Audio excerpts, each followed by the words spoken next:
అదేవిధంగా అధ్యక్ష శాంతి భద్రతల మీద చాలాసార్లు మాట్లాడుతున్నారు, చాలా విషయాలు మాట్లాడుతున్నారు. నేను ఎక్కువ విషయాలు చెప్పదలుచుకోలేదు, కానీ గత ప్రభుత్వంలో కొన్ని దారుణమైన సంఘటనలు జరిగినప్పుడు తీసుకున్న చర్యలు, వాటి వివరాలు ఇవన్నీ కూడా ఈ సభలో చర్చిద్దామంటే మాకేం అభ్యంతరం లేదు అధ్యక్ష.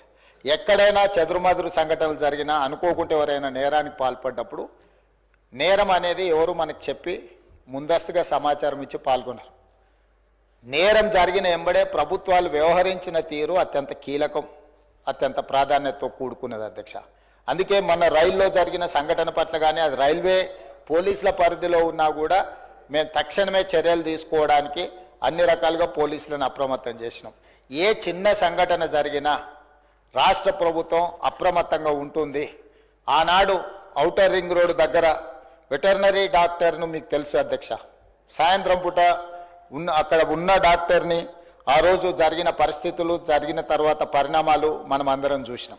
అదేవిధంగా అధ్యక్ష, న్యాయవాదులు వామన్ రావు గారు దంపతులు స్పష్టంగా కోర్టుకు వెళ్ళి మమ్మల్ని చంపుతారు, మమ్మల్ని చంపే ప్రక్రియలో ప్రభుత్వంలో ఉన్నవాళ్ళు, ప్రభుత్వానికి సంబంధించిన వాళ్ళే మమ్మల్ని చంపడానికి ప్రయత్నం చేస్తున్నారు, మాకు సెక్యూరిటీ ఇవ్వాలి అని చెప్పి హైకోర్టులో పిటిషన్ వేయడమే కాకుండా అక్కడ కోర్టులో కూడా వాదించి వస్తుంటే నడి బజార్లో నరికి చంపినారు అధ్యక్ష.